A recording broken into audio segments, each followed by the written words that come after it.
Innama yakhshallaha min ibadihil ulama, surat Fatir.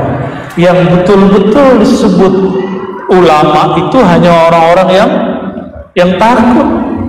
Kenapa? Karena dia kenal kepada Allah. Maka innama yakhshallaha, yang kenal Allah sehingga muncul rasa segan kepada Allah, itu hanya ulama. Jadi ulama itu nggak mesti bergelar. Maka para ajengan, para kiai nggak usah khawatir gelar LCMA, apalagi SAG, SH, apalagi LC, lulusan Cimahi, apalagi Ciwidey, deket sini ya. Oh Ciwidey ini LC nih.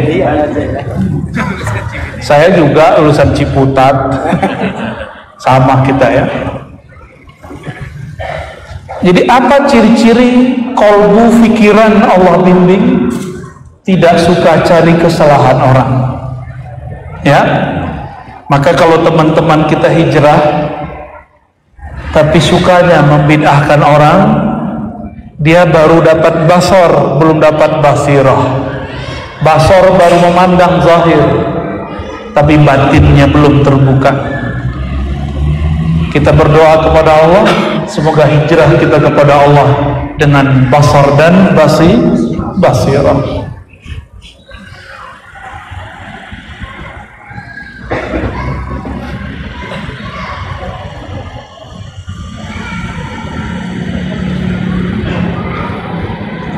Ini kita baca yang pas untuk kita aja ya.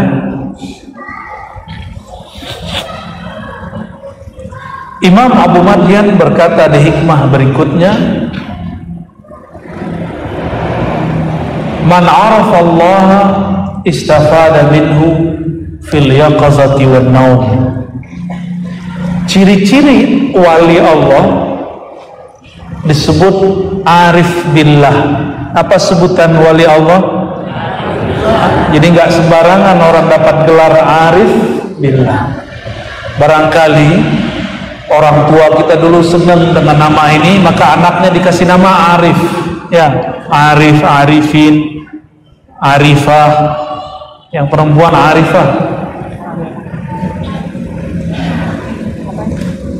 Ciri-ciri orang yang kenal Allah, wali-wali Allah itu, dia dapat pelajaran dari Allah, dapat isyarat dari Allah, tidak hanya dalam keadaan jaga, tapi juga dalam keadaan tidur. Ini yang kita bahas dari kemarin, bahwa ahli zikir itu tidak hanya berzikir di saat matanya terbuka, tapi mereka juga berzikir di saat matanya sudah merem. Itulah sebabnya salah satu latihan zikir itu matanya dipejam dalam keadaan sadar, sehingga nanti ketika mata benar-benar terpejam disebut itu tidur, atau terpejam selamanya disebut dengan kematian. Kolbunya mesti menyebut nama Allah. Ada seorang ulama dari Indonesia, Sumatera dahulu, sakit, jantungnya bermasalah.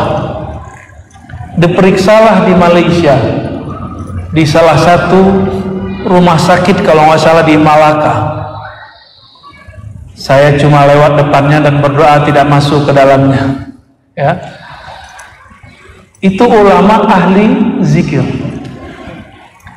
Tapi bedanya apa dengan zikir-zikir kita semua? Dia punya zikir yang khas, nanti terbukti secara kedokteran. Ada seorang dokter, kita nggak usah sebut namanya, dokter jantung. Ketika dia memeriksa jantung si bapak ini, kalau jantung bunyinya gimana? Duh, duh, duh, gitu, benar nggak? Gitu ya, bunyi jantung. Tapi si dokter jantung ini yang dia dengar bukan apa yang dia dengar, Allah, Allah, Allah, Allah, itu yang dia dengar. Dia kira dia halu. Antara halu sama yang asli kan mirip-mirip. Akhirnya dia panggil dokter yang lain, kamu coba dengar, saya salah dengar atau tidak? Coba perawat juga, semua mendengar sama. Yang terdengar di kalbunya Allah, Allah, Allah. Merindinglah orang. Ternyata itu orang adalah salah satu guru ahli zikir dari Sumatera Utara. Saya samarkan namanya, ya, namanya masyhur. Takut ada yang mengkultuskannya. Beliau ini sudah banyak jasanya, ya. Ditanyalah, Tuan Guru mengajarkan zikir apa? Disebutlah, saya mengajarkan zikir di dalam qalbu. Lagi sadar zikir, jangan nunggu sakarat dulu baru zikir, ya. Kalau sudah berlatih mengingat Allah dalam keadaan sadar, maka orang ini akan Allah berkahi dapat memahami tentang Allah dalam keadaan tidur. Insya Allah. Nabi itu kalau mimpi hitungannya apa? Nabi kalau mimpi dihitung apa? Wahyu atau bukan? Kalau wahyu di Sorayang nama temen ya. Ru'yal anbiya wahyun. Jika seorang nabi bermimpi itu wahyu. Maka ketika Sayyidina Ibrahim bermimpi, mimpinya adalah perintah dari Allah Subhanahu wa taala. Sang anak juga seorang nabi, dia faham bahwa mimpi adalah wahyu. Maka dia mengatakan satajiduni insyaallah minas sabirin. Tidak masalah wahai ayahanda, lakukan tugasmu, insyaallah engkau mendapatiku orang-orang yang sabar. Bapaknya nabi, anaknya nabi. Coba kalau anaknya bukan seorang yang kenal Allah, apa kata dia? Pak, kamu sudah gila. Ya kan? Berarti mimpi penting kan? Penting. Cuma hari ini karena orang sudah sibuk dengan dunia sosial media, sudah jarang punya mimpi yang indah. Ya, matanya tertidur itu dalam memandang alat-alat itu, sehingga kalau mimpinya adalah melihat orang yang dia tonton. Syukur-syukur yang dia tonton guru ngaji. Kalau yang dia tonton yang nanya ya nggak apa-apa juga sih ya, nggak dosa sih.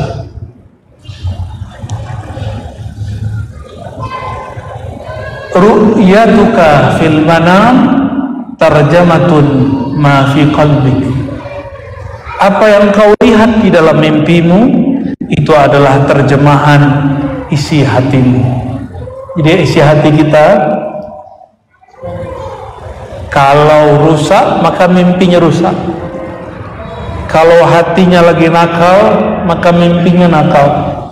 Jadi saya ngecek badan saya, ini benar apa enggak, itu mimpi. Lihat mimpi. Kalau mimpinya sudah mulai kacau, berarti badan kurang sehat, kolbu sedang gelisah. Bukan ngorok nggak ngorok ya, itu nggak ada urusan. Ngorok nggak ngorok tuh masalah lendir di rongga ininya, sinusnya ya.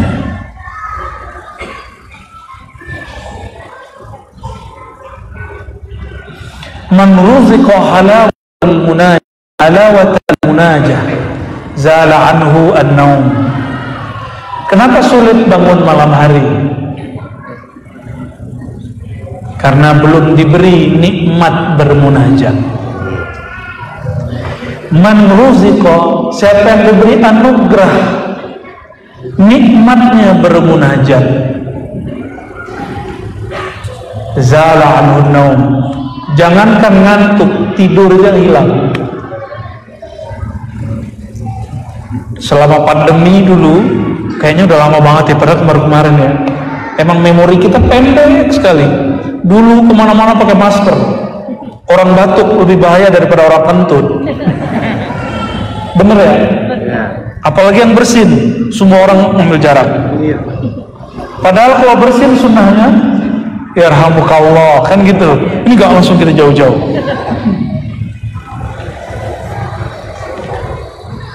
Di masa pandemi, Kami dulu buat kajian hikam Ibnu Athaillah Sekandari, mulai jam 12 malam, dengan izin Allah kuat sampai jam 3. Alhamdulillah. Ada beberapa orang dari Soreang Bandung dulu datang ke sana. Dulu di tempat Bang Dik. Abang tapi adik, abang adek. Kenapa? Rasa ngantuk hilang. Karena salah satu cara bermunajat kepada Allah adalah mengenal Allah. Caranya bacalah kalam-kalam kekasih-kekasih Allah. Ibnu Athaillah adalah kekasih Allah, maka membaca kalamnya membuat mata ngantuk jadi hilang. Maka coba perhatikan, kalau kita dengarkan penceramahnya tidak kita nikmati, ngantuk kan? Ahli ngantuk tadi siang? Ada yang tadi tidur? Jujur ya? Iya. Mimbar diisi oleh khatib. Kita siap-siap pasang kuda-kuda. Kuda-kuda apa? Kuda-kuda tidur, benar ya? Di sini saksinya nih, tembok saksinya. Tapi apabila sudah terasa nikmat kalamnya, kalam sang khotib, kita malah cari-cari dia, siapa yang khutbah nih, siapa yang khutbah ya. Dulu saya pernah ngantor, teman ngantor saya ini jamaah kita dulu, tapi karena kita sekantor, dalam rapat ada pendapat yang tidak selaras, akhirnya dia nggak nyapa saya. Tapi duduk di ruang rapat, lagi nulis, lagi lembur. Kami lagi ngaji kitab hikam. Dia mau ngetik yang didengar suara orang lagi ngaji hikam. Mau ngetik lagi, kedengeran lagi. Akhirnya tutup, dengerin aja. Walaupun dia kesel, pendapatnya tidak bisa didengar, tapi batinnya nggak bisa nolak. Dia sendiri yang ngomong. Itu dahsyatnya al-hikam. Kepada para ajengan bukan ingin mengajari, menggurui para guru, para kiai. Hikam bukan kitab hafalan, dia kitab pengalaman rohani. Maka wajib punya guru yang melatih kerohanian, baru ngerti al-hikam. Insya Allah. Kenapa munajat itu jadi nikmat? Dulu waktu antum senang sama seseorang yang sekarang jadi istri, udah punya istri kan? Jam 2 malam juga masih WA-WA-nya, tuh kan? Kenapa bisa asik WA-WA-an sampai jam 2 malam? Oh, di zaman itu masih pakai handphone Nokia ya? Pakai Nokia, SMS-an. Oh, udah WA. Anak milenial berarti. Kenapa sampai jam 1, jam 2 kita bisa kirim-kiriman? Kata kita kenal dengan yang kita ajak. Atau yang kedua, kita penasaran kepadanya. Dua aja. Itulah yang membuat seseorang akan menikmati munajat malam hari. Munajatnya naikin, jangan lagi cuma WA-WA nama makhluk. Sekarang WA-WA nama Khalik, Allah Subhanahu wa ta'ala. Itulah sebabnya kenapa rukun bacaan Quran yang dipilih di dalam sholat itu Al-Fatihah. Karena Al-Fatihah itu adalah dialog dengan Allah. Itu sama kayak video call dengan Tuhan. Al-Fatihah itu dahsyat Al-Fatihah. Maka semua ilmu ada dalam Al-Fatihah, semua ma'rifat ada dalam Al-Fatihah, semua maqamat ada dalam Fatihah. Kalau ngerti Fatihahnya, cukup dengan Bismillahirrahmanirrahim, semua ilmu sudah terkandung di dalamnya. Tapi kalau nggak ngerti, kita cuma mikir, enggak, cuma dengan nama Allah yang Maha Pengasih dan Maha Penyayang, dia nggak ngerti bahwa satu titik saja ada maknanya, apalagi sudah ada goresan baknya. Ya, apalagi sudah bergerigi sin, sudah ada mim tengahnya Itu titik, tapi bukan titik yang hitam, titiknya putih. Begitu kata Imam Al-Jili. Ini contoh aja, contoh. Bismillah juga ada banyak macam. Tadi Bismillah mau tidur apa? Pas Jumatan, Bismillahirrahmanirrahim. Kalau malam pertama, Bismillahnya apa? Kalau mau berangkat keluar rumah, Allahumma, loh, Bismillahirrahmanirrahim lagi. Bismillahi tawakkaltu. Kenapa bukan Rahman Rahim? Beda. Kalau mau nyembelih, Bismillahnya pakai apa? Kenapa nggak pakai Rahman Rahim? Kalau pakai Rahman Rahim, itu pisau jadi tumpul, nggak tega gitu. Apalagi ada Bismillah naik kapal, naik pesawat sama Bismillahi majreha wa mursaha, macam-macam Bismillah. Ada Bismillah penyerahan, Bismillah wala haula wala quwwata illa billah. Ada Bismillahnya Nabi Khidir, Bismillah la yasukul khaira illallah, Bismillah la yasrifu suwa illallah, Bismillah makana min ni'matin fa min Allah, Bismillah la haula wala quwwata illa billah. Macam-macam. Setiap nabi itu punya Bismillah yang lain, dan setiap kekasih Allah punya khas Bismillahnya. Saya udah ketemu beberapa wali, mau ngapain aja dia Bismillah, hatta dia miring dia Bismillah. Bismillah. Kalau kita udah berdiri duduk udah 7.000 kali nggak ada Bismillahnya, makanya nggak jadi wali, jadi wali murid aja paling tinggi. Saya akhirnya berpikir keras, Allah angkat derajat beliau, ternyata nggak ada yang spesial. Karena saya pernah tidur di surau, beliau ada di sana, tahajudnya nggak panjang. Ternyata beliau setiap kali gerak Bismillah, lagi tidur, karena sudah kebiasaan di saat sadar, terbawa di dalam tidur. Torikotnya torikoh Bismillah. Ya. Kalau di kalangan Bahlawiyah itu Sayyidi Al-Habib Al-Attas, wiridnya itu khas wirid Bismillah. Ya, silakan diamalkan ba'da isya bagi yang mau.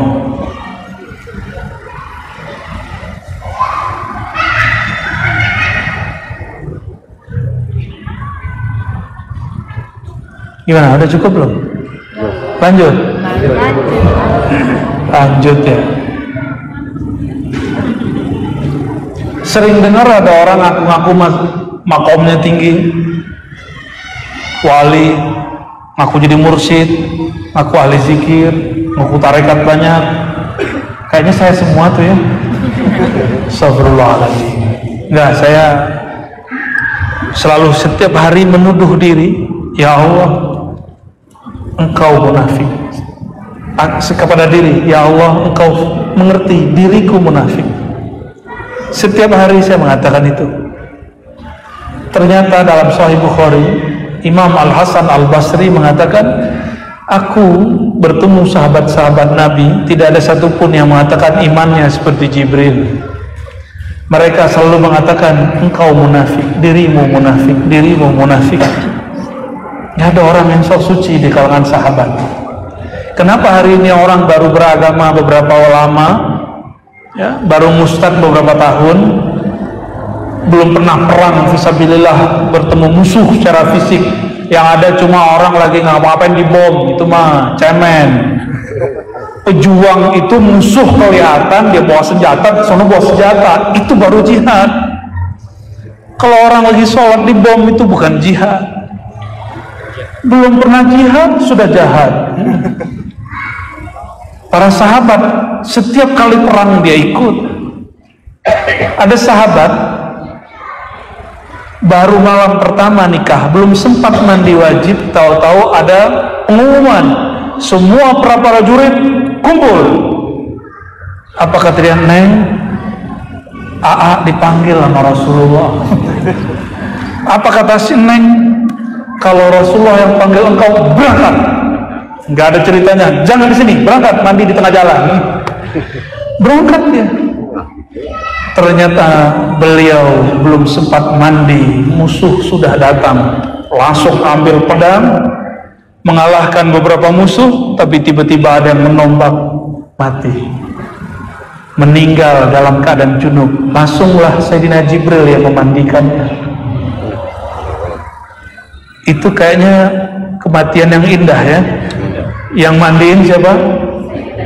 Sayyidina Jibril alaihissalam, bukan Aa Jibril. Sayyidina Jibril. Apalagi Aa Mikael. Banyak di sini ya. Saya minta ampun kepada Allah jika ada kata-kata seakan-akan mengakui mengalami satu makom, merasa sempurna, merasa suci. Kita minta ampun kepada Allah Subhanahu wa taala. Man ra'aitahu yadda'i ma'allahi ta'ala halan, siapa yang mengaku-ngaku dia punya satu hal, satu makom di sisi Allah, la yakunu ala zahirihi syahidun fahdharhu, tapi tidak ada buktinya secara zahir, hati-hatilah terhadapnya.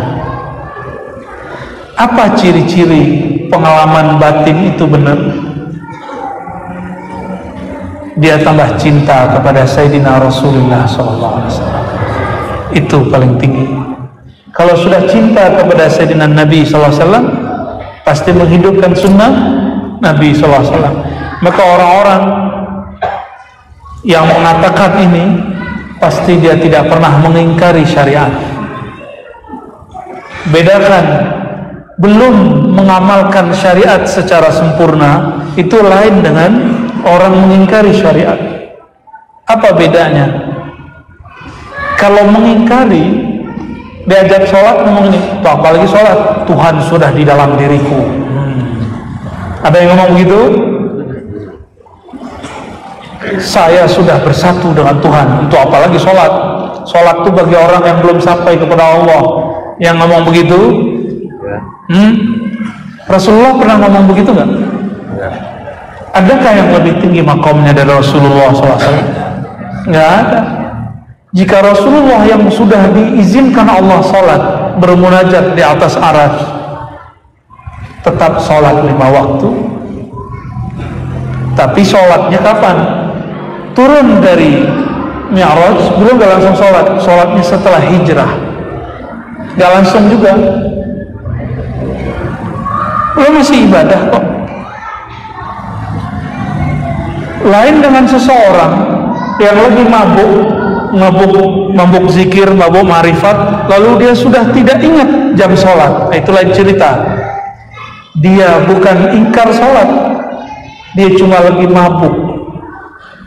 Maka ada Habib yang disebut Habib Majdub, kejedot, bukan kejedot. Majdub itu artinya akalnya ditarik oleh Allah, yang ada cuma cintanya kepada Allah. Orang jatuh cinta itu kan banyak nggak rasionalnya, benar nggak? Benar nggak? Iya, yang nggak perlu dilakukan, yang nggak sesuai dengan rasio terjadi. Begitulah cinta, namanya cinta.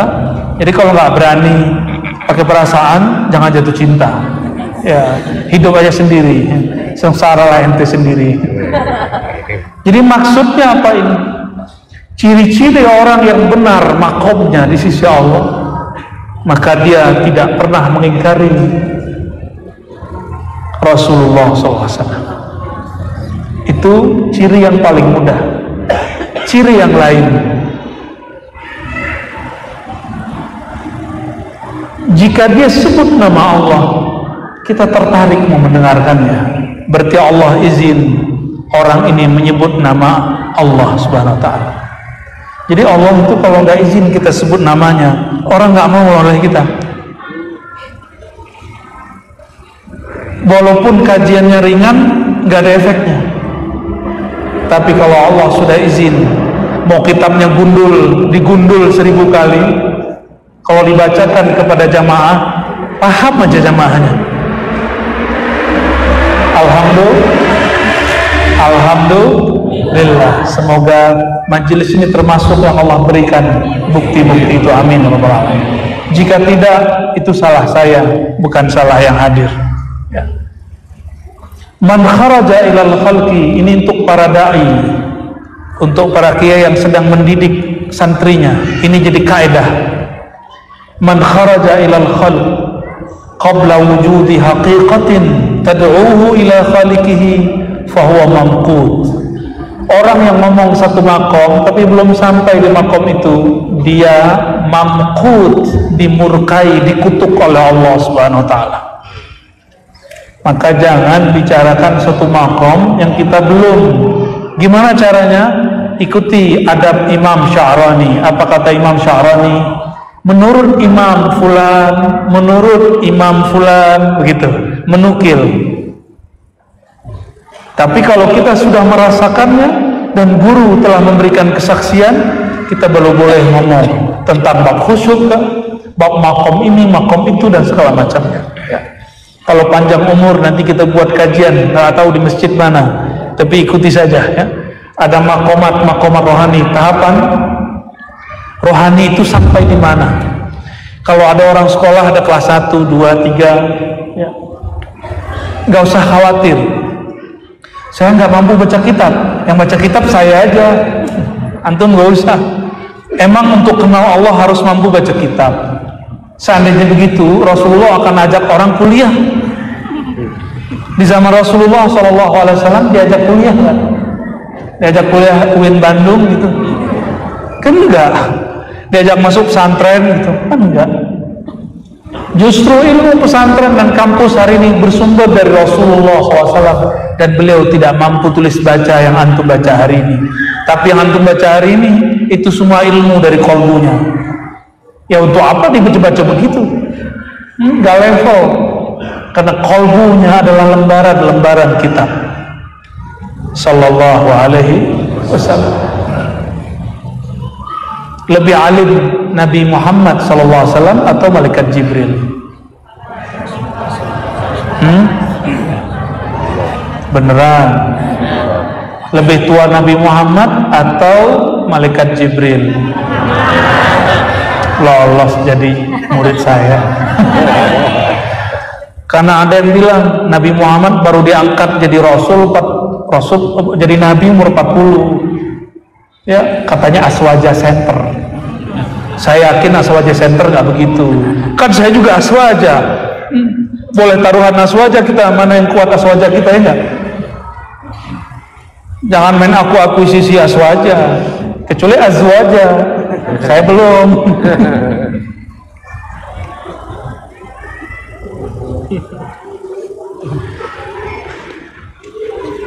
Orang yang dia belum sampai ke Bandung, cerita kota Bandung, menarik nggak? Belum sampai ke Monas, cerita Monas. Apa kata orang? Halu. Enggak, saya lihat di YouTube. Oh boleh lah ya, boleh lah. Ya, boleh ya, boleh. Ada orang baru pulang dari Jakarta, cerita Monas. Percaya nggak? Percaya. Itu namanya ilmul yakin. Ilmul yakin. Kalau kita ilmul yakin, jangan ngomong yang ainul. Ilmul yakin ngomong dalil. Dalilnya seberapa kuat data yang dia sebutkan. Maka orang ilmul yakin memerlukan hadis nomor berapa, riwayat siapa, surat apa, nomor berapa. Itu penting untuk menumbuhkan ilmul yakin. Tapi ainul yakin di atasnya. Ainul yakin dia sudah melihat, tapi belum mencoba, baru melihat, belum naik ke Monas. Ini masjid apa namanya?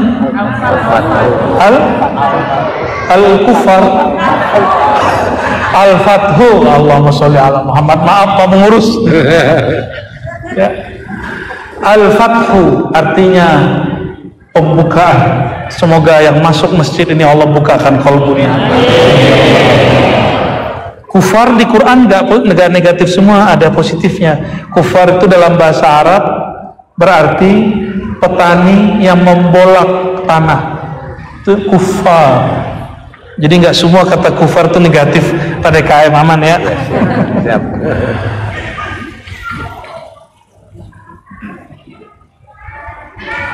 Apabila seseorang membicarakan sesuatu yang dia belum lihat, maka dia harus buktikan dengan dalil. Jadi dalil teks nomor sekian itu dibutuhkan bagi orang yang sedang ingin menumbuhkan ilmu yakin, namanya iman. Tapi kalau ingin lebih tinggi, langsung ke sana. Coba tulis apa ya, madu, lalu gigit-gigit tulisannya, terasa nggak manisnya?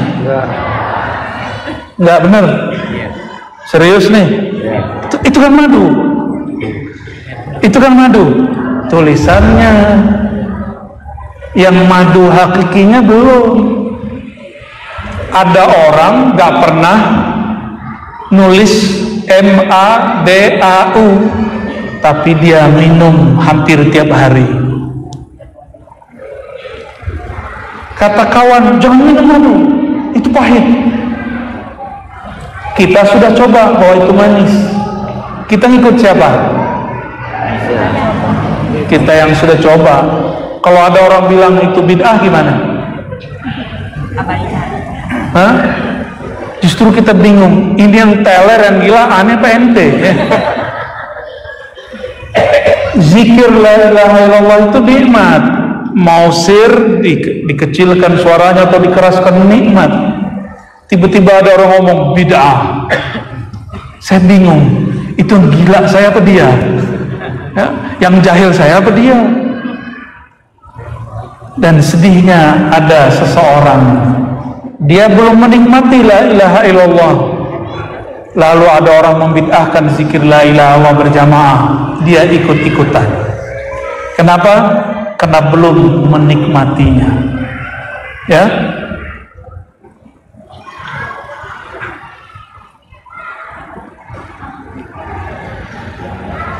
Kalau jagung bijinya nggak dibenamkan ke tanah, tumbuhnya bagus atau nggak bagus?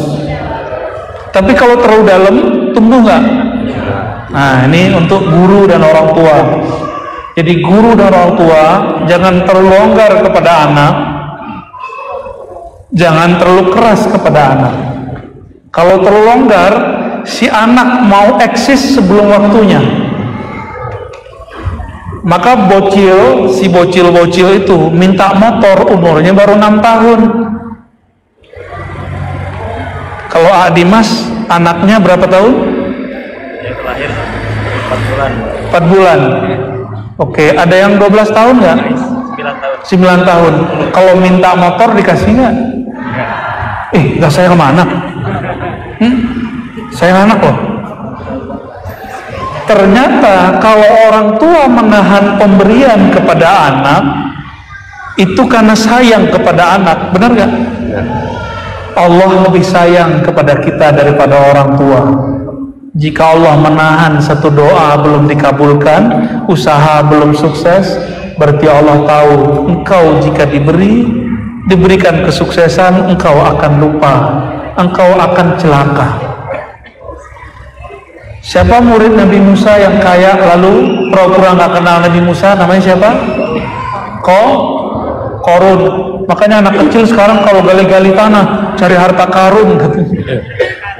Si Korun tenggelamnya di Mesir, nyarinya di Soreang, ketemu nggak?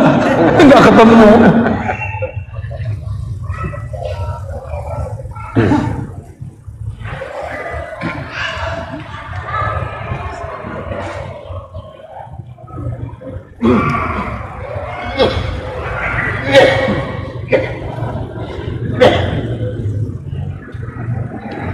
Oke, yang gampang-gampang aja ya. Man ishtaghala bid-dunya ubtuliya bidh-dhulli fiha.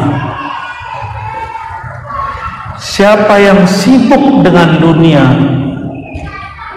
maka dia akan diuji, terhina untuk menggapainya. Dunia itu bahasa Arab artinya sesuatu yang rendah. Dunia itu zahirnya duit, rumah,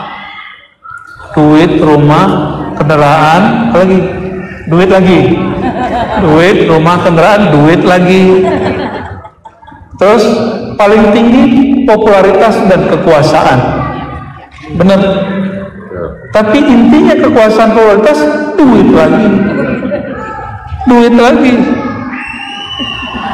Udah pernah dengar Ustadz ngomong ini belum? Lo masuk wilayah gua, lapor dulu. Pernah nggak? Ternyata ada Ustadz preman juga. Kalau kita ngajar di tempat dia, apa kata dia? Lo masuk wilayah gua. Ya salah. Itu kalau Ustadz enak tinggal dibacain hadis, dibacain ayat. Ya. Lillahi ma fis samawati wal ardh. Langit dan bumi milik Allah, bukan milik ente. Ya. Kok ada ya? Saya juga heran. Semoga di sore nggak begitu ya. Kita kalau ada ustadz baru, kita senang. Kenapa? Tugas kita berkurang. Gitu ya. Jangan kemudian bilang, saingan gua nih. Agama bukan barang dagangan, bro. Ya. Agama itu kontribusi. Kalau ada orang kontribusi kepada agama ini, berarti dia telah meringankan tugas kita.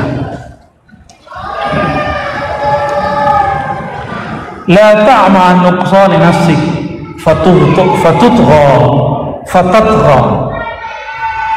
Jangan pernah engkau buta terhadap aib dirimu. Di mata ada aib nggak? Melihat yang nggak benar, yang tahu kita doang kan? Cuma karena ditutup kopiah sama jilbab, kayaknya soleh-soleha semua. Ya. Coba kalau pulang atau lagi di jalan, ada yang bening-bening lewat, matanya gimana? Kata Pak Ustadz, yang pertama untukmu, maka dia nggak kedip-kedip tuh. Allahumma sholli ala sayyidina Muhammad. Tapi yang paling bahaya, khainatul a'yun, khianatnya mata yang hasad. Mata kalau hasad tuh cara mandangnya beda.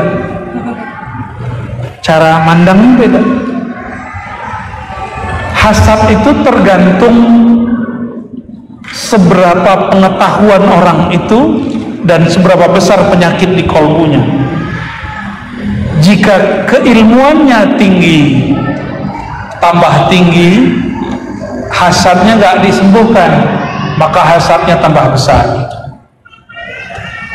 Hati-hati, iri dengki itu kalau dibiarkan, tambah kaya, tambah hasad, tambah ilmu, tambah hasad. Maka Imam Ghazali tulis kitab Ihya Ulumuddin untuk ulama-ulama yang berpenyakit kolbunya. Karena banyak ulama di masa beliau, maksudnya dirinya sendiri yang berpenyakit kolbunya. Ciri-cirinya, ilmunya digunakan untuk mencari aib orang lain. La ta'ma'an nuqsan nafsi. Dia lupa mengenai aib yang ada di dalam dirinya. Sholat belum khusyuk, sibuk sama sholat orang lain. Belum pernah mimpi ketemu Rasulullah, mengingkari mimpi orang lain. Belum pernah merasakan getaran kolbu yang dahsyat menyebut nama Allah dan Rasulullah, lalu menyebut orang yang merasakan itu halu. Kasihan ya. Kasihan yang jomblo, kata orang yang baru nikah. Benar nggak? Ya sampai situ aja deh. Apa akibatnya jika orang tidak memperhatikan aibnya? Fatatgha, engkau akan tergelincir seperti syaitan. Iblis itu aibnya banyak, tapi dia lupa. Dia sibuk dengan aib pendatang baru di surga bernama Adam. Ternyata orang-orang lama dan orang-orang tua itu diuji selalu dengan orang yang baru tapi menarik. Udah siap belum para kiai, para ustadz ajengan atau orang-orang lama nih? Wajah-wajah lama semua nih. Kan bukan lahir tadi pagi kan? Orang udah lahir kapan gitu. Wajah-wajah usang semua nih. Kita ini akan digantikan oleh generasi baru. Mau nggak mau, tergantung mau tidak maunya itu ridho atau nggak ridho. Nah, gimana caranya? Mulailah pelajari aib qalbi.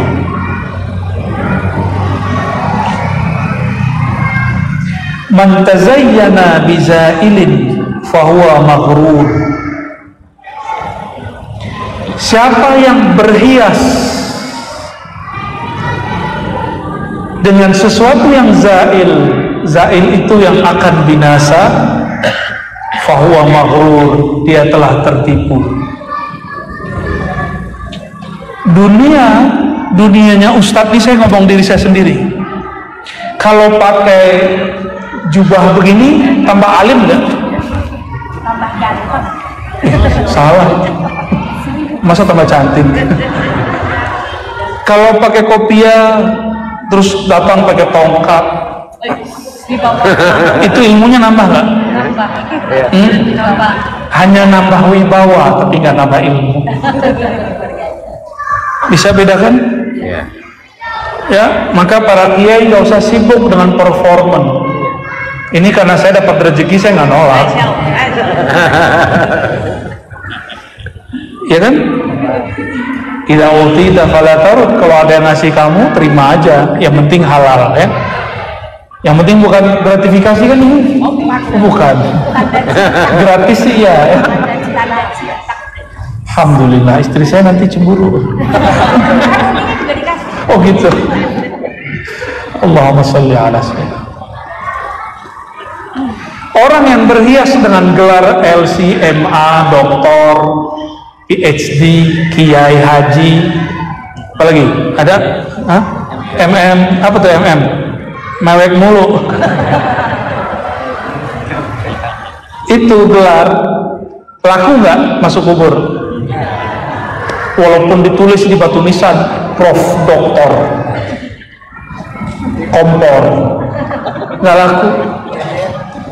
MM nggak laku. LC nggak laku. Lulusan Ciwidey nggak laku. Ziarahnya ke Fir'aun ya? Oh bukan. Karena banyak yang LC pulang-pulang membid'ahkan ziarah, tapi dia suka ziarah ke Fir'aun, pasang status di belakangnya ada sping. Gitu. Spingnya di sini terus dia begini. Allahumma sholli ala Muhammad. Orang yang membangun dirinya dengan sesuatu yang akan binasa, sesuatu yang tidak pernah kekal, dia sedang tertipu.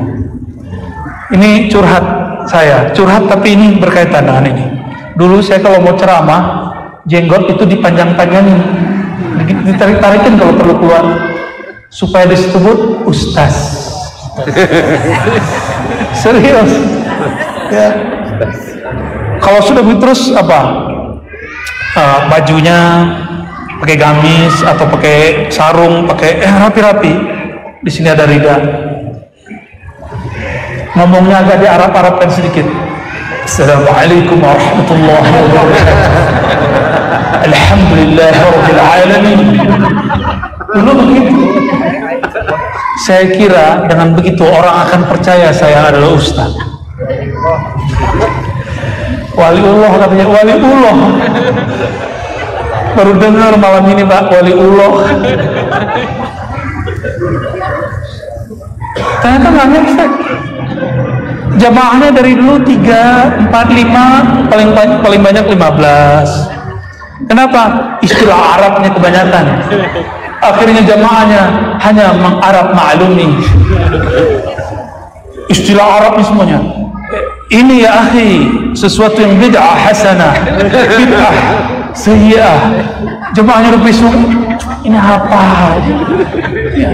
Dalam mustalah Arabiyah, ini sesuatu yang mamnu' mahzur fi syariah. Itu istilah, semuanya akan hilang.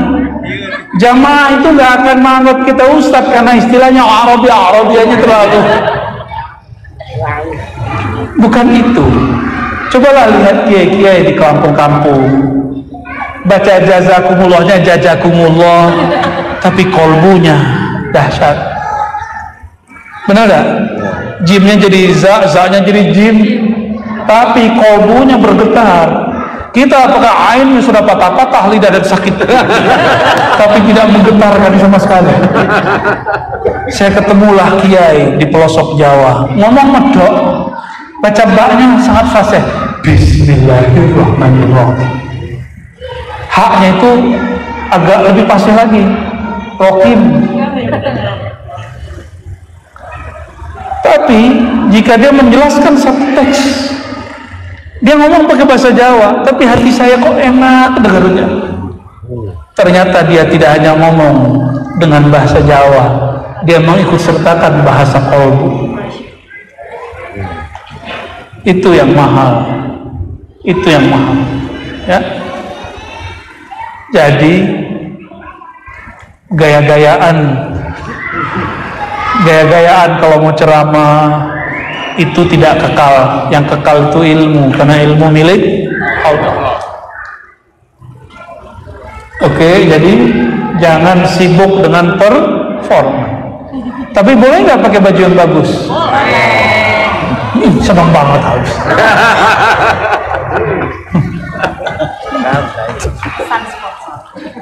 Satu kali sahabat bertanya, wahai Rasulullah, aku paling senang pakai baju yang bagus. Apa kata Rasulullah SAW?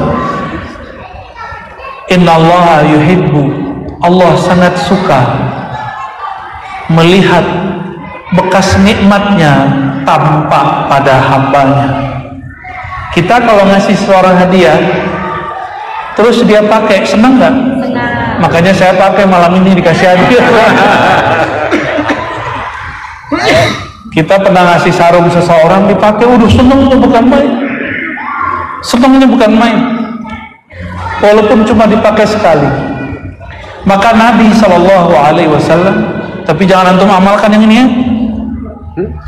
Ketika diberikan baju oleh seseorang, dipakai jubah, dipakai, belum lama dipakai, tiba-tiba ada yang berdiri, ya Rasulullah, dengan nama Allah aku mohon bajumu, baju engkau. Nah, itulah. Ini nggak boleh diamalkan. Suka-suka aja ya.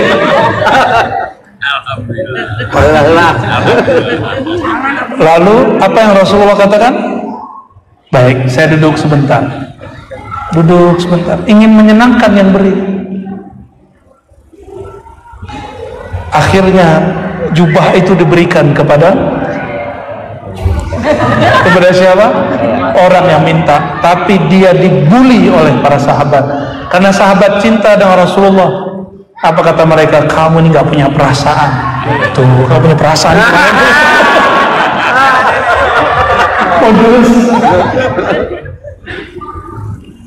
Rasulullah baru diberi hadiah, tapi engkau berani memintanya. Ini alasan nih. Alasan nih ya. Tahu-tahu orang itu jawab dan semuanya diam. Tahukah kalian ini untuk apa? Ini untuk kafanku. Ternyata dia sudah merasakan bau tanah. Ini nggak boleh jadi kain kafan, jadi nggak boleh minta. Allahumma sholli ala sayyidina. Emang ada mayat jenazah dikafani pakai baju alvis? Langsung sial dunia akhirat.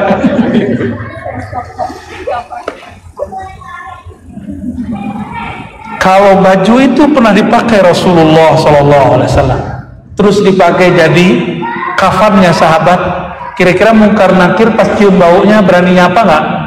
Berani negur nggak? Siapa Tuhanmu? Berani nggak? Nggak. Sama kayak penjaga masjid ketemu Pak DKM, berani nggak dia negur? Lu siapa? Ditanya balik, lu siapa? Kan begitu ya? Aing. Allahumma sholli ala Muhammad. Kalau bahasa halus siapa? Oh, kurang. Abdi. Keren beruang. Allahumma sholli ala Muhammad.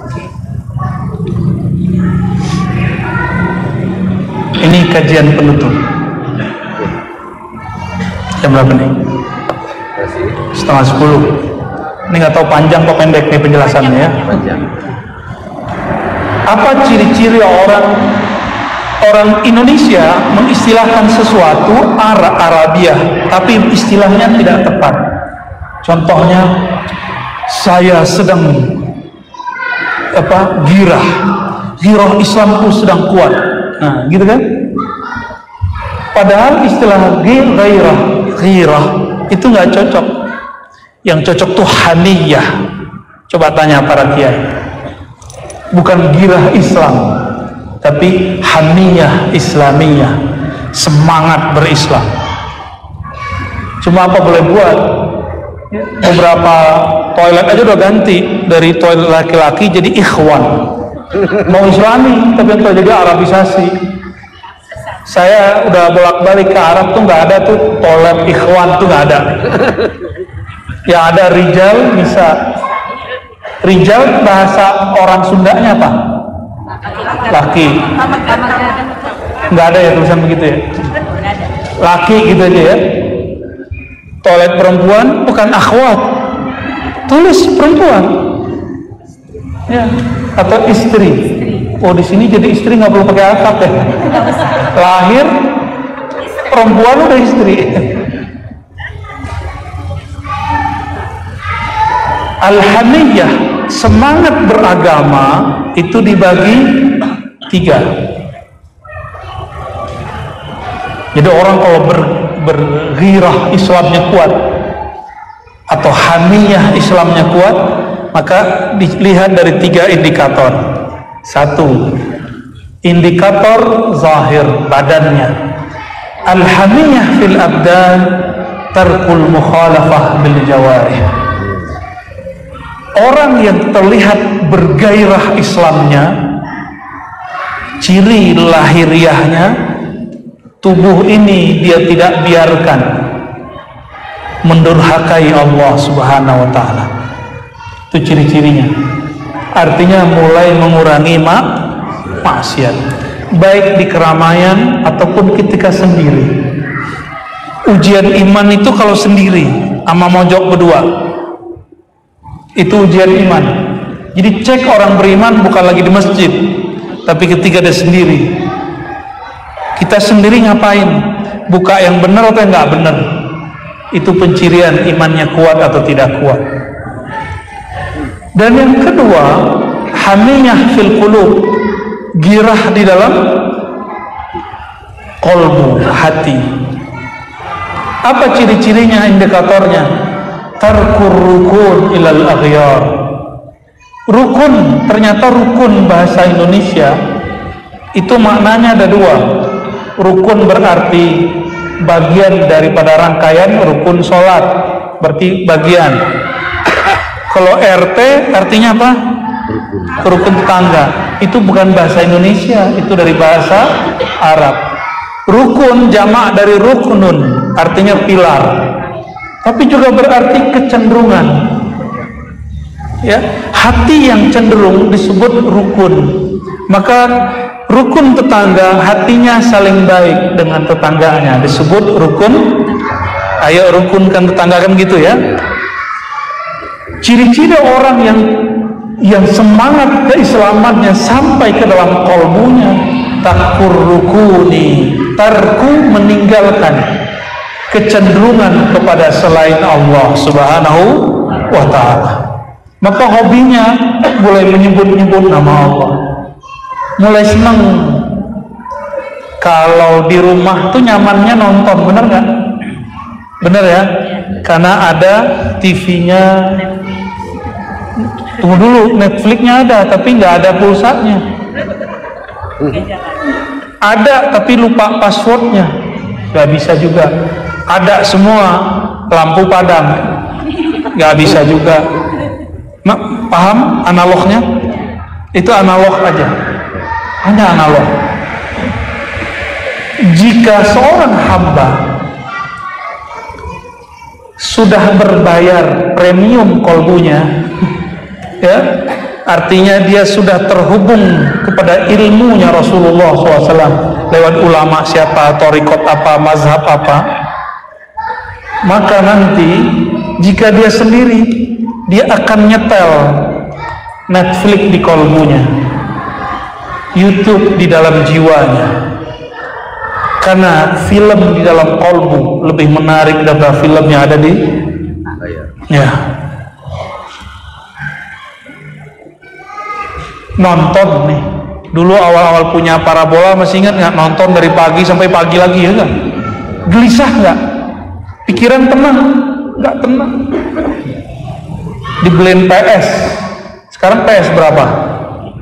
5, main dari pagi sampai malam, itu gelisah loh. Kok bisa gelisah? Beli handphone, gadget baru, senangnya 1 jam 2 jam, sudah lancar, udah hilang penasarannya. Tapi jika orang dia sudah sampai semangat beragamanya masuk ke dalam kolbunya, ada banyak menu di dalam kolbu. Pernah nggak nonton, buka-buka di YouTube, cuma cari-cari, nggak jadi nonton, udah setengah jam cuma nyari doang. Ya bener, buka Netflix segala macam, setengah jam cuma search, mencari, nggak pernah menikmati, malah tambah bingung. Itulah nasib orang yang nggak punya karakter, yang nggak punya amalan, yang nggak punya guru. Ikut banyak pengajian, ketika pulang bingung mau ngamalin yang mana nih. Kebanyakan wiridan, kata guru ini jalan cepat kepada Allah, kata guru ini jalan cepat kepada Allah. Ikut guru ini apa ini?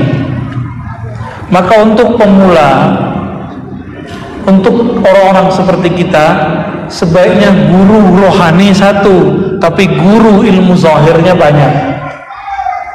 Gitu ya. Guru zikirnya gak usah banyak-banyak, tapi kalau dengerin ceramah boleh banyak-banyak.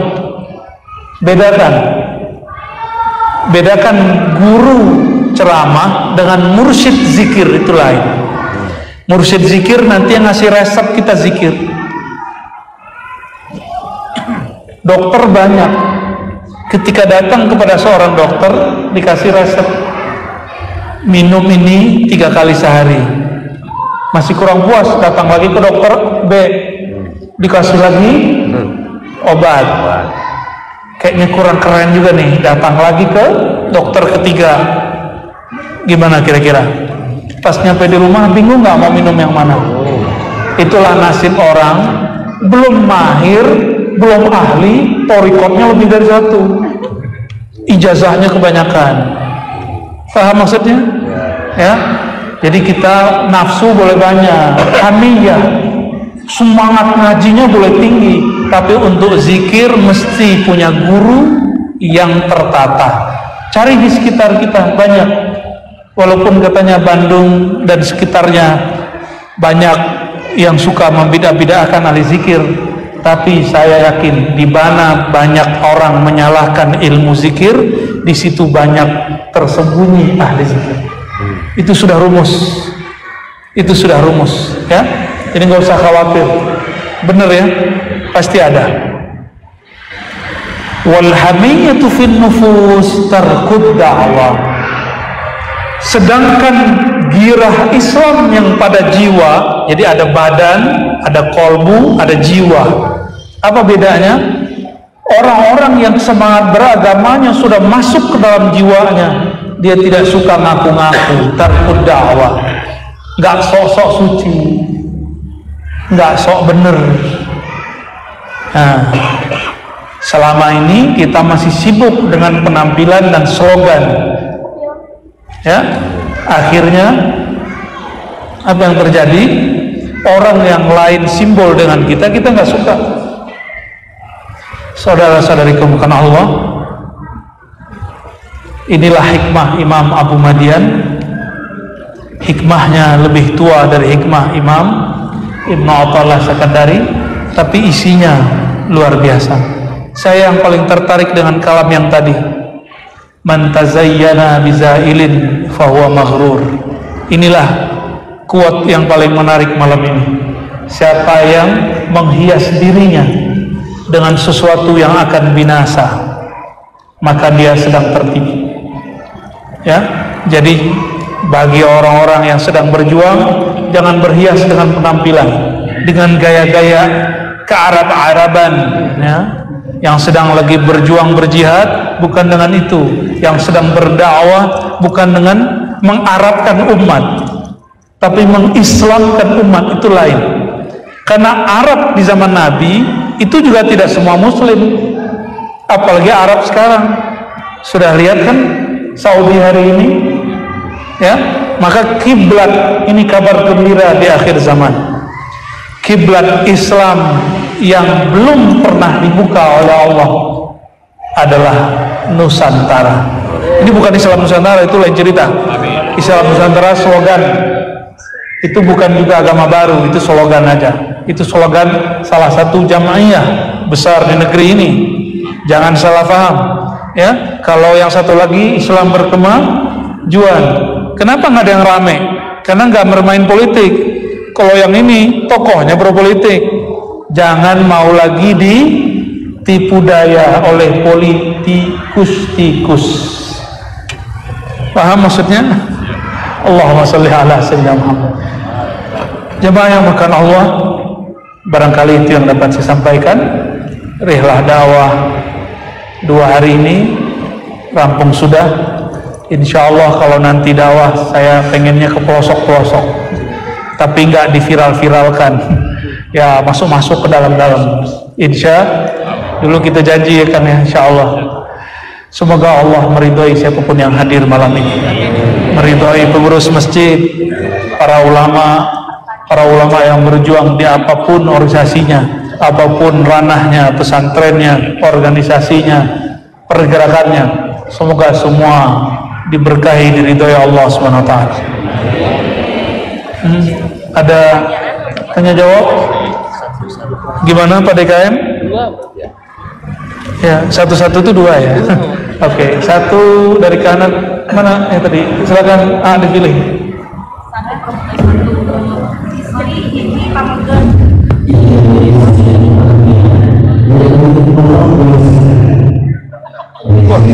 Aku nih.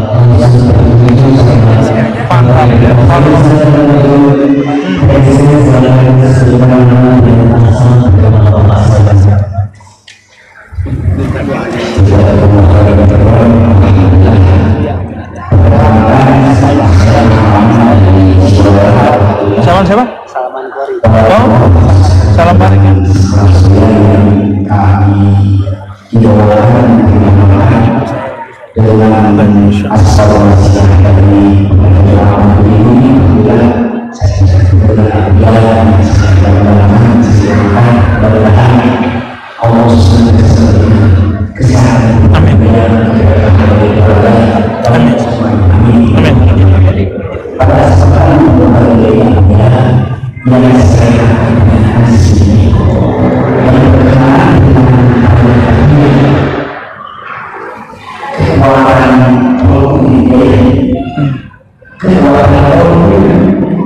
Yang mana saya sendiri sedang belajar, di mana belajar sama sendiri dan alhamdulillah saya menunggu berada di teman saya tersebut.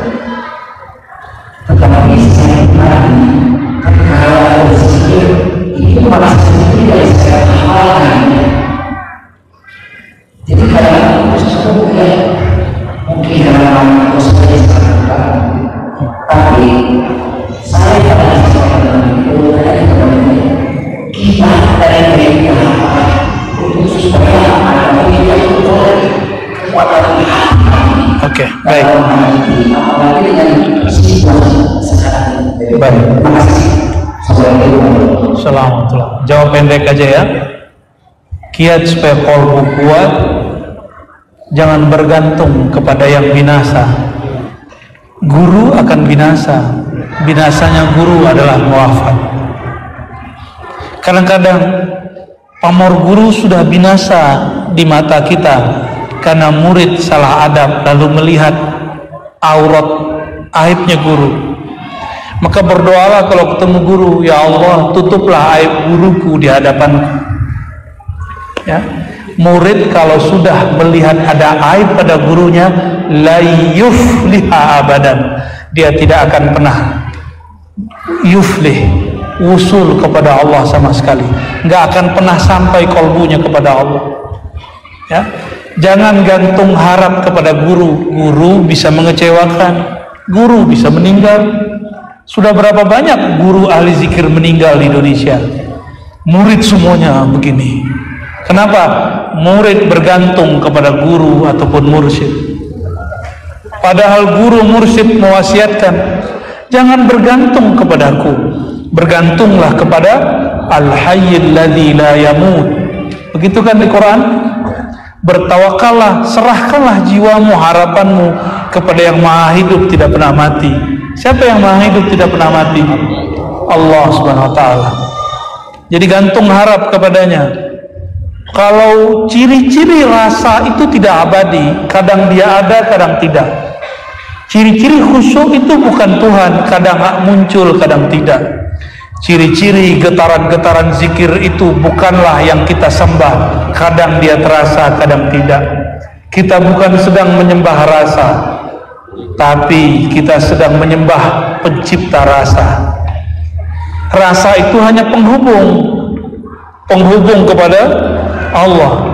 Ya, kalau sudah mulai ada kesadaran, kok sholat saya tidak khusyuk, itulah awal dari kekhusyuan. Karena selama ini banyak orang sholat aja, dia nggak mikirin khusyuk, maka itulah awal khusyuk. Jadi bergantung kepada Allah. Ya, gimana caranya? Kuatkan tauhid, baguskan tasawufnya. Tasawuf itu bagusnya dengan ma'rifat. Maka kajian ma'rifatullah wajib didalami. Ya, saya sudah zikir beda dengan ma'rifatullah. Ma'rifatullah masuk ke dalam ruh. Kalau zikir dengan lisan, tubuh dan kolbu, beda ya. Jadi bermakrifat lain dengan berzikir. Bermakrifat itu menambah ilmu. Kalau berzikir itu menambah latihan.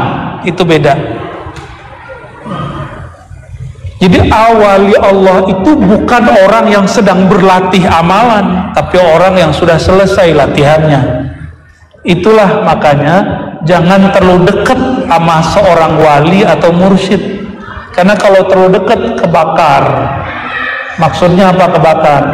Kalau guru mursyid kan nggak perlu lagi dia latihan kayak kita. Dia hatinya sudah kuat. Cukup dia istighfar sejenak, kolbunya sudah mulai dahsyat. Kita istighfar 100 nangis juga belum. Zikir kita udah 1000 juga mungkin tambah bosan. Kalau wali Allah, dia nyebut nama Allah sekali udah langsung bergetar kolbunya. Kita ini kayak motor lama nggak dihidupin, di apa namanya, starter, ternyata akinya habis. Di apa lagi namanya, diselah-selahkan gitu ya. Ternyata nggak hidup juga. Kenapa? Karena sudah lama nggak dihidupin. Berarti harus ganti busi. Sama dengan begitu. Harus ada yang dikorbankan di dalam diri itu supaya dia bisa diganti. Itu rahasia sedekah. Itu rahasia memaafkan orang. Orang yang memaafkan orang lain, dia sedang mengganti businya, ganti akinya. Orang yang suka berbagi kepada orang lain, dia sedang mengorbankan sesuatu dari dirinya. Itu rahasianya ya. Udah zikir, udah tobat, udah semua, kurang sedekah berarti. Ya. Oke, terakhir siapa? Pilih A.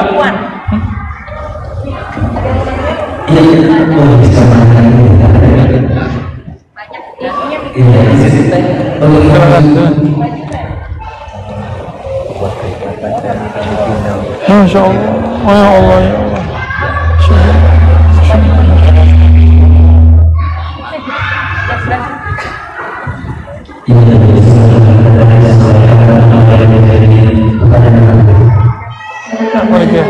Ya, ridho aja Ki, ridho. Ini mas santriku ini. Ya.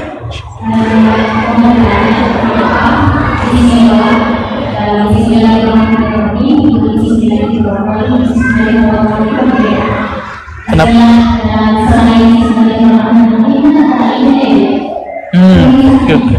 Ya.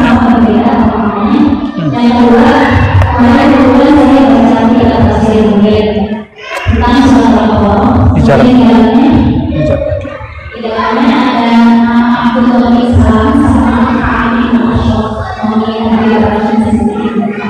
Oke. Oh, itu biografinya 12 SKS. Ya, kita bahas sesempatnya aja ya. Yang pertama, ini yang nanya kalau santri begini. Ini santri saya 4 tahun di Darussunnah, khatam Sahih Bukhari, Muslim, Abu Daud, Tirmizi, Sunan Nasai, Ibnu Majah. Ya. Perempuan ahli hadis. Royhani ya, mana namanya Royhani? Her. Orang Sunda tuh, ya.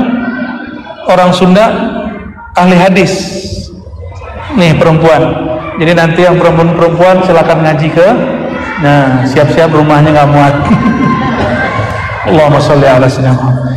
Kenapa bismillah alifnya di depan? Bener? Itu bukan lam, itu alif. Bener.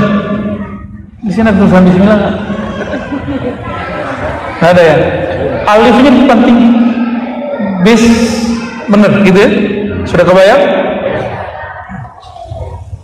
Padahal aslinya ba lalu baru alif. Ternyata yang punya adab itu nggak hanya manusia dan malaikat, tapi juga huruf. Namanya ma'rifat ilmil huruf. Di dalam kitab Khatmul Auliya, imam ahli hadis yang juga seorang wali Allah namanya Al-Hakim At-Tirmidzi. Ini sudah khatam kami baca selama pandemi, alhamdulillah. Silakan dicari di YouTube-nya, masih ada barangkali. Wali-wali itu ciri-cirinya bukan terbang, kebal, nyembuhin penyakit, bukan. Tapi wali Allah itu cirinya mengenal rahasia-rahasia huruf.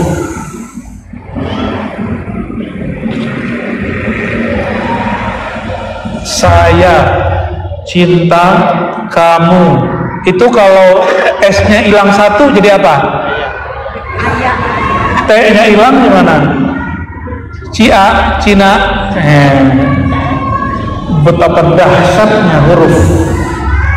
Huruf hilang, makna berubah. Maka al-harfu ruhul kalimat. Huruf itu ruhnya kalimat. Kita kan mengira huruf itu begitu-gitu aja. Ternyata huruf itu punya alam sendiri, punya raja sendiri, punya rakyat sendiri. Ini bukan halu, Pak. Ini ilmu, ada di kitab semua. Imam Al-Jili, Imam Al-Buni, Imam Ibn Arabi, Imam Syazili, imam, mereka sepakat mengatakan bahwa huruf itu adalah satu alam, satu umat yang berbeda dengan umat manusia.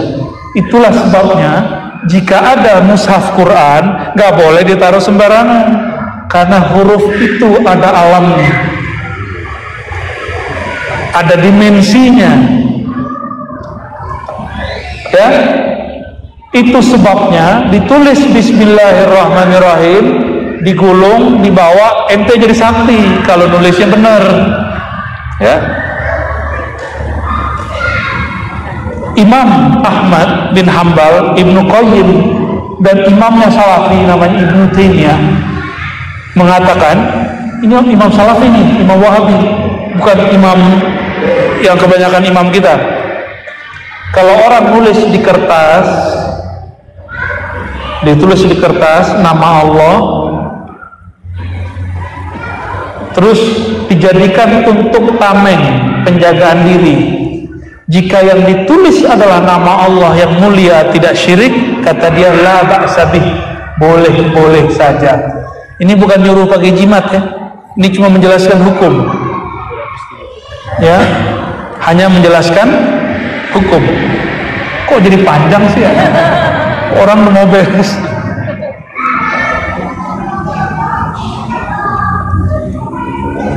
Kenapa?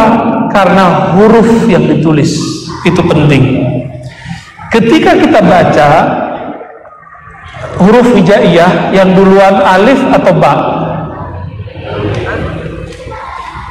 Alif bata atau ba alif ta?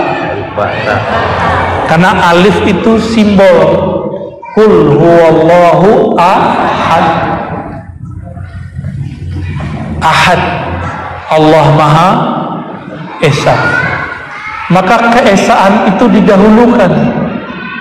Ini bukan ngayal, ini perkataan Imam Abdul Karim Al-Jili, imam yang mewarisi ajaran Syekh Abdul Qadir Jilani dan Ibn Arabi.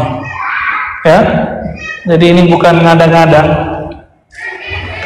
Coba tulis alif, tapi titik di tengahnya dihilangin.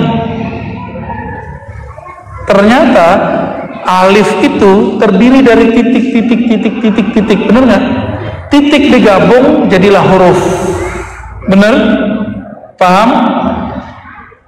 Dalam ilmu rohani, titiknya alif itu 7. Coba dibuat, kalau orang ahli kaligrafi nulisnya seperti ketupat, ditulis 7, jadilah alif. Coba lihat anak-anak kita waktu kecil belajar di TK, kan ada yang di titik-titik, itu dia.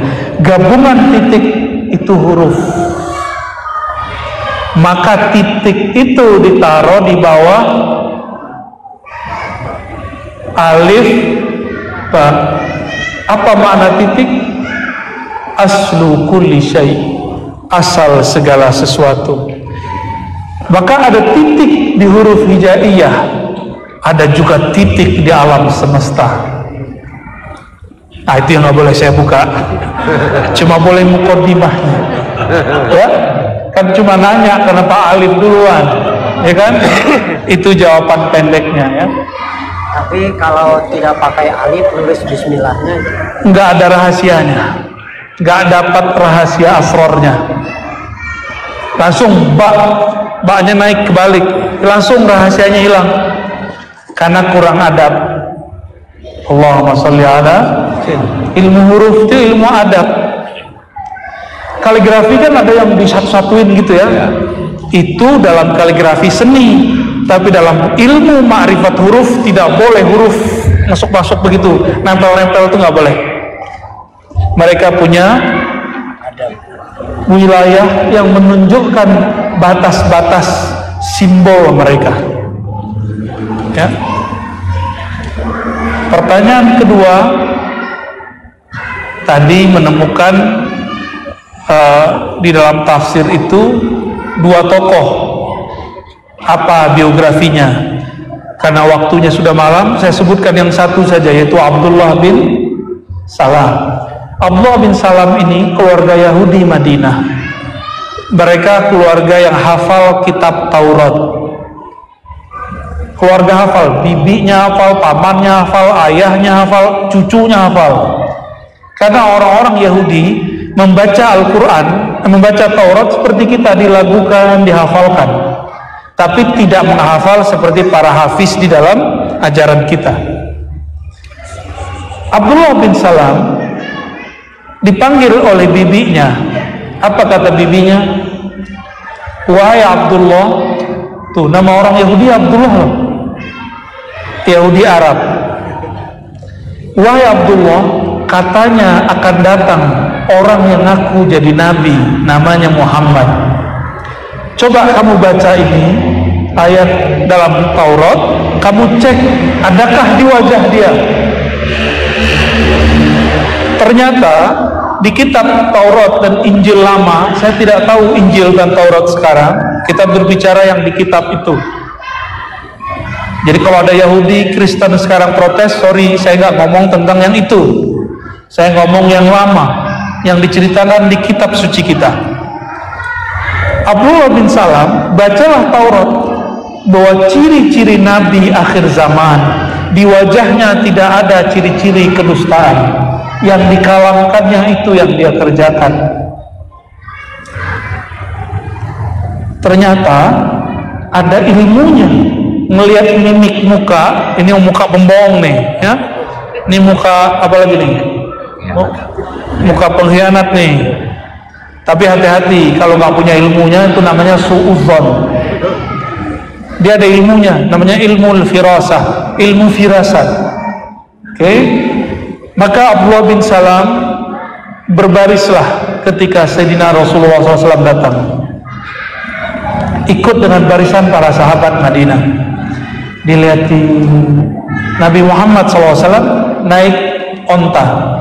Setiap suku mengatakan, wahai baginda, mampirlah di kampung kami. Jika engkau berminat, bangunlah rumah atau tinggallah di tempat kami. Apa kata baginda Rasulullah SAW? Biarkanlah ontaku berjalan, karena dia sedang dibimbing, diperintah oleh Allah Subhanahu Wa Taala.